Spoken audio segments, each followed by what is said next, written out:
What's up, YouTubers? This is a video I'm making on a whim. I just thought about it because I have an upcoming one. Stay tuned for that in a subsequent video soon, of modifications, sometimes necessary, sometimes just for improvement of Spyderco knives. So I just thought, you know what is every list? Either top 10 or top 5. I only have 5 that really are salient. This is, of course, my honorable mention. You have to have an honorable mention. So what this particular video is just 5 modifications I made to Spyderco knives that made a difference for me. I was like whether I was going to actually like it, love it, or just get rid of it. So this particular one is just the purple fat carbon scales from Sharp Dress Knives, and I think it just makes this one beautiful. Not that the regular one isn't good with the peel ply carbon, but this is just the next level. And hey, if you're gonna be up there with royalty and up there's the top of the Fidget King mountain, you got to have a little bit of a oomph to go with it.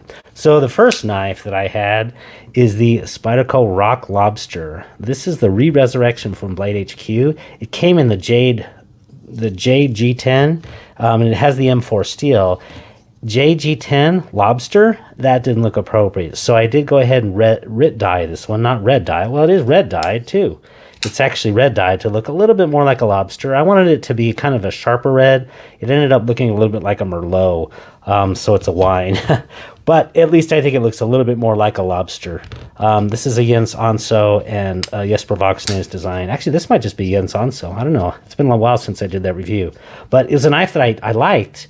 Had the double finger choil up front, but I don't know, it didn't look like a lobster, but now it does. So there's your Rock Lobster modification, and that is a simple writ dyeing job.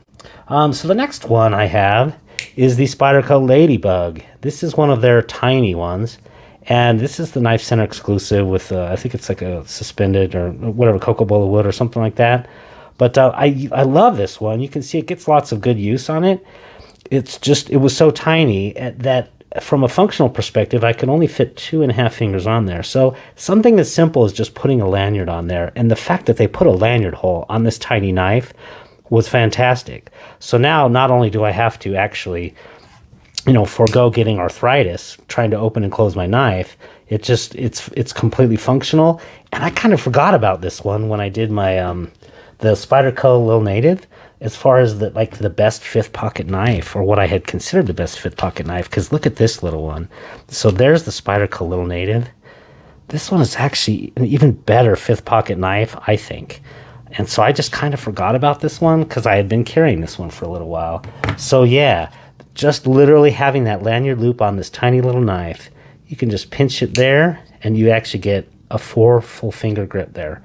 So yeah, something as simple as that. Mods don't have to be about, anodizing and spending tons and tons, but sometimes they do, which leads us into our next one.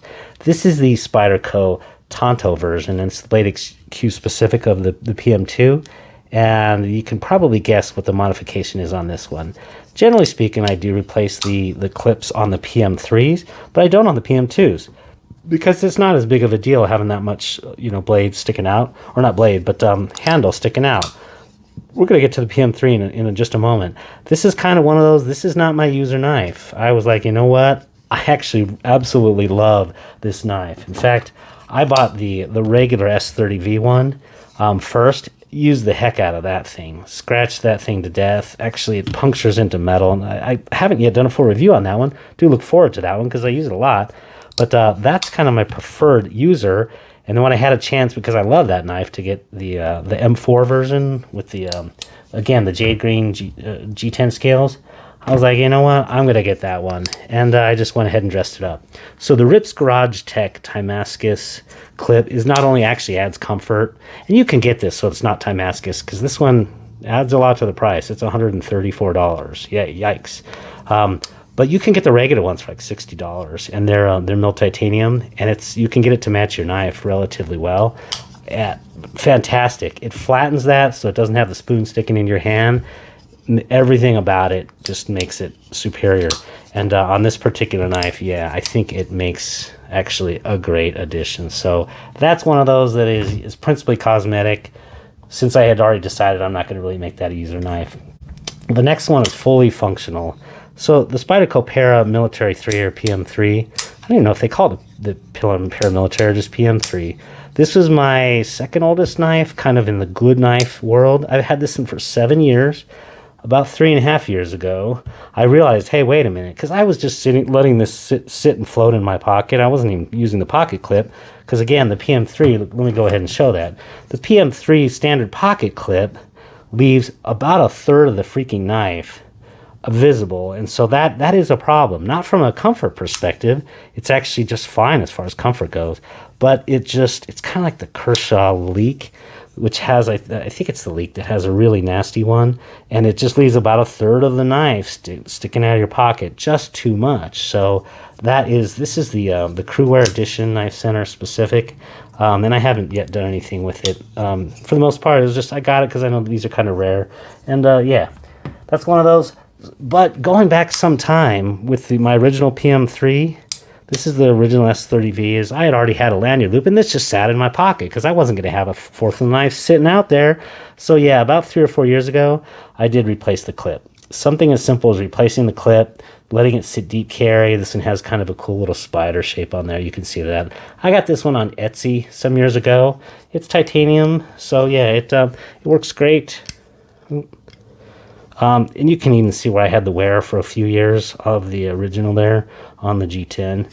But yeah, as a 7-year-old knife, it kind of rejuvenated, and this one just, has fall shut action. You know, after you use a Spyderco for several years, fantastic. So the PM3, got to replace that clip. That's kind of an obvious one, and like I said, I did have the lanyard loop, but that clip is one of them. The last one I have here, which these aren't necessarily ordered, but I do consider this one kind of ordered. And the reason is, this actually involves a correction. I had, when I did a Manix versus Manix, I had the regular G10 Scales on this M390 version of the Manix 2, and I ended up choosing as my winner the Maximet lightweight one, and that's principally because it was lighter weight. I found the other one just a little bit heavy when it had the G10. So I went ahead and got some of the factory seconds or whatever from Flytanium. And this is Flytanium marble carbon with the factory defects. But I wanted really principally to lighten the blade up. And the carbon fiber actually allowed me to do that perfectly. And now it just has that nice, great feel. I didn't necessarily need the rough G10 texturing either that Spyderco puts on, because with the Manix 2, you're getting texture everywhere. So that's really where your grip is coming from, is all of this texturing. You know, there's not a place that, not to mention the choil and then the finger groove back here. So it's not like you have a shortage of texturing to hold this in your hand, but now it's just that ever so slight lighter and a little bit more deft in hand. So this one actually has become my user over the M390 one. So just replacing the scales onto that one with whatever will lighten it up makes the Manix 2 a better fit. So for me, yeah, that is probably my top mod of my Spydercos. So again, what we had there is, we'll see if we can fit these on the screen. We had the Manix 2 with scale replacement. We have the PM3 with a clip, and that's unnecessary. I guess we'll reverse it this way. We have the that was the PM3. The PM2, again with a clip, and that was really just to beautify something that I wasn't going to, use as much.